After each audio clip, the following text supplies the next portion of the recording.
There's a type of mental strength that makes people think you're not quite human. The kind where failure isn't even a possibility in your mind anymore. Where your enemies look at you and see something they can't comprehend. In 1645, a samurai named Miyamoto Musashi walked into a cave. He was 61 years old, undefeated in over 60 duels. Every opponent he faced, dead. But he didn't walk into that cave to celebrate. He walked in to document the system that made him unstoppable. What he wrote in those final months would become the blueprint for transforming weak minds into unbreakable weapons. And today, you're going to learn exactly how it works. But I need to warn you. This system will require you to kill the version of yourself that negotiates, that hesitates, that needs motivation. Before we begin, subscribe to the channel, hit that like button, and comment below the one weakness you're ready to destroy. This tells me you're serious about this transformation. Let's begin. Let me tell you about Marcus. Software engineer, smart guy, good income, but completely mentally weak. He'd start projects and abandon them within days. He'd set goals on Sunday and break them by Tuesday. Every challenge made him negotiate with himself.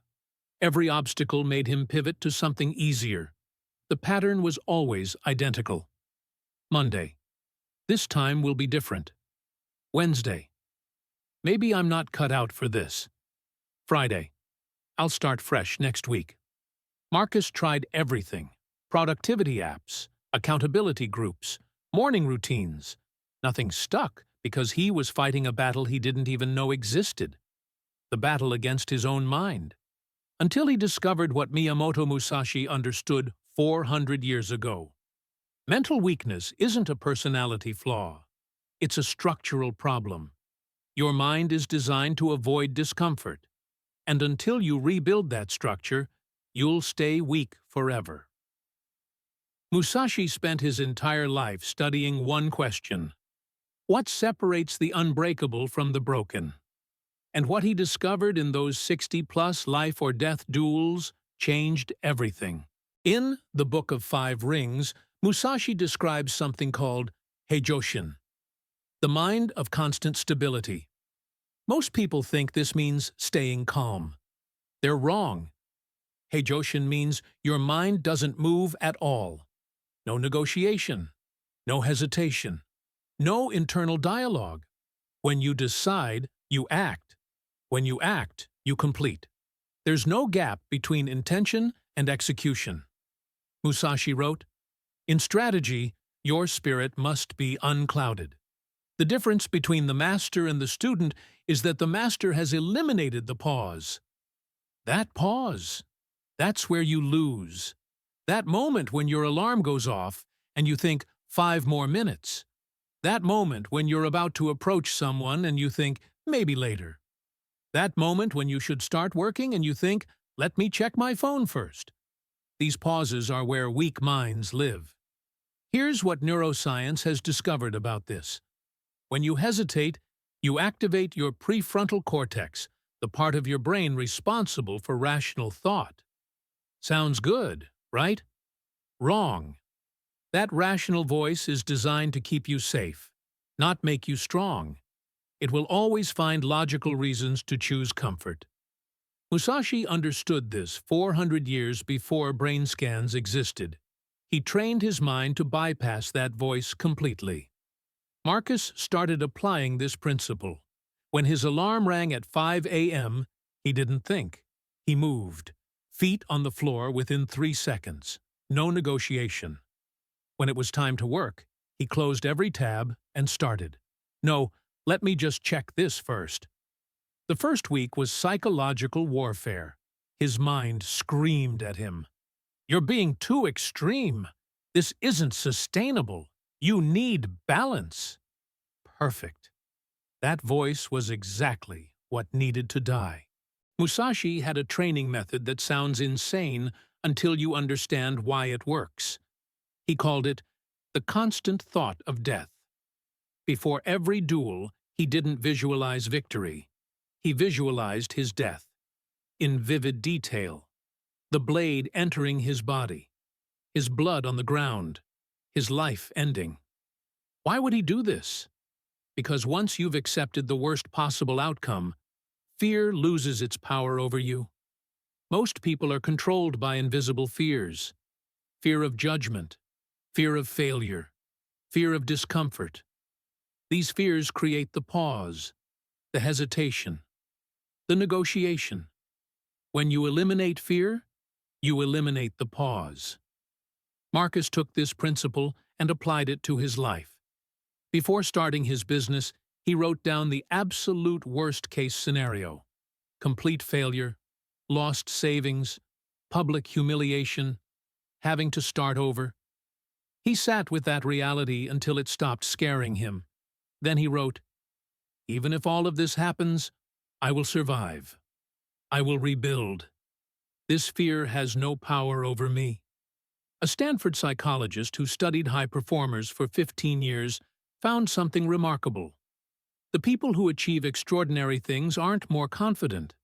They've just pre-processed their worst fears until those fears became powerless. When you remove fear from the equation, decisions become simple. Should I do this hard thing? Yes. Should I avoid this discomfort? No. No pause, no negotiation, just movement. But Musashi understood something deeper. Removing fear isn't enough. You need to build something in its place. In the Book of Five Rings, Musashi writes about Ichigeki Hisatsu. One strike, certain death. In combat, this meant every movement had to be decisive. No wasted energy, no backup plans, no, let me try this, and if it doesn't work, I'll try something else. One path, total commitment. This is the opposite of how weak minds operate. Weak minds keep options open. They start 3 projects, so if one fails, they have backups.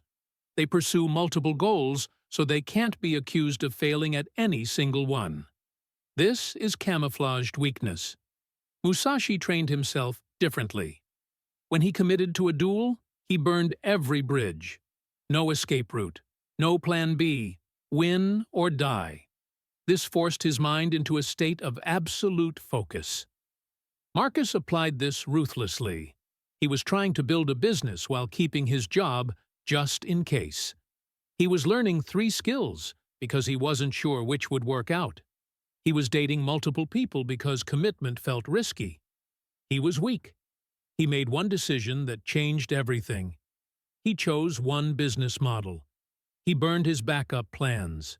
He set a date to quit his job in 6 months, regardless of results. His friends told him he was being reckless. His family said he needed security. Good. Their fear proved he was finally moving in the right direction. An MIT behavioral researcher who studied commitment for over a decade discovered this. When you remove your backup plans, your brain reallocates 100% of its problem-solving capacity to your primary path. With backup plans, you're always splitting your mental resources. One path, all in, no retreat. This is how weak minds become unbreakable. But there's a hidden trap that destroys most people right here. Musashi wrote, "Practice every day for 1,000 days to learn. Practice every day for 10,000 days to master." Most people read this and think it's about repetition. They're missing the point. It's about removing the decision entirely. 1,000 days is 2.7 years. 10,000 days is 27 years. Musashi isn't saying, try to practice for a long time. He's saying practice must become so ingrained that the question of whether to practice never enters your mind. You don't practice because you're motivated. You practice because you are practice.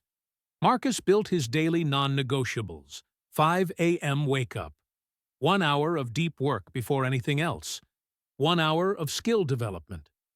No exceptions. His girlfriend asked, "What if you're sick?" His answer, "Then I practice being disciplined while sick." What if we travel? Then I practice at 5 a.m. wherever we are. By day 30, people started commenting, "You're becoming obsessive." By day 60, they said, "This isn't healthy." By day 100, they stopped commenting. They just watched. Here's what happens at the neurological level.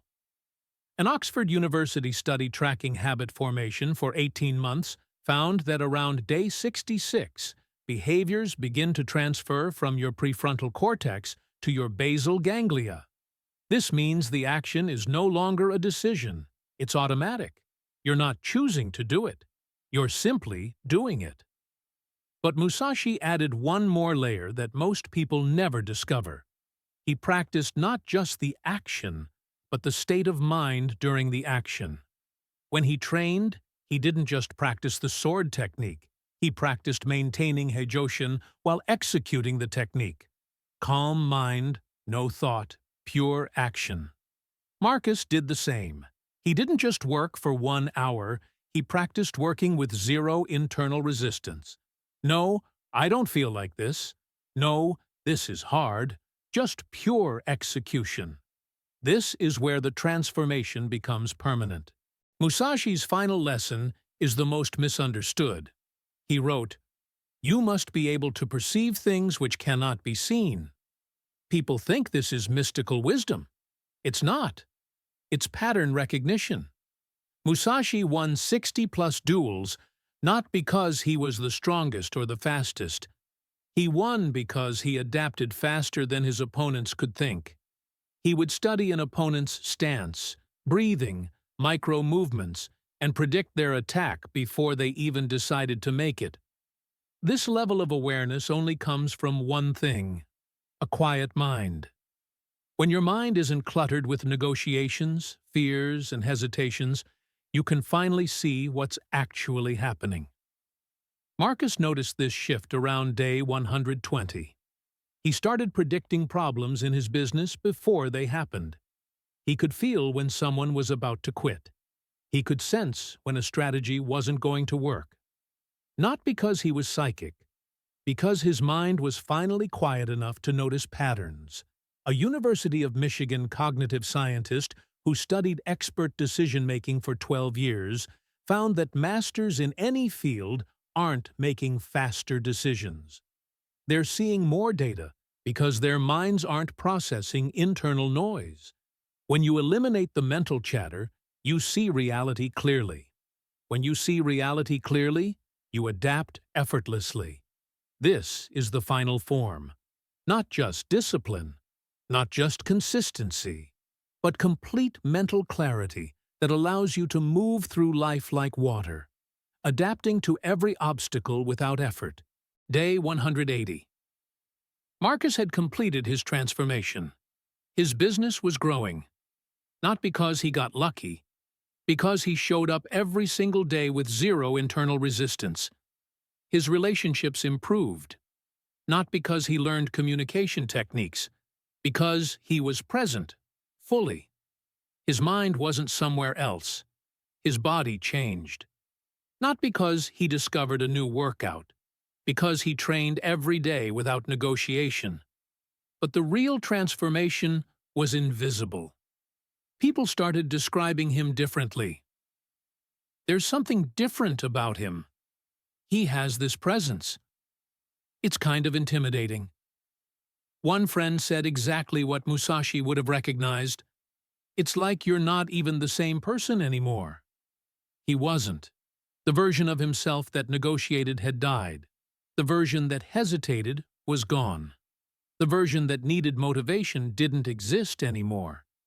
He had become action itself. This is what Musashi understood. The goal isn't to build discipline. The goal is to become someone for whom discipline is no longer required. When you implement this system, void mind, death acceptance, single path, 1,000-day practice, and adaptation, you're not improving yourself. You're replacing yourself. And when that replacement is complete, when the weak version is dead and the unbreakable version is all that remains, people will look at you and think, "That's not normal." and you'll know you've finally arrived. The question is simple. Are you ready to die? Not physically, but mentally. The death of your weak self, the birth of your unbreakable self. Because Musashi's system doesn't make you better. It makes you different. Someone others will look at and not quite understand.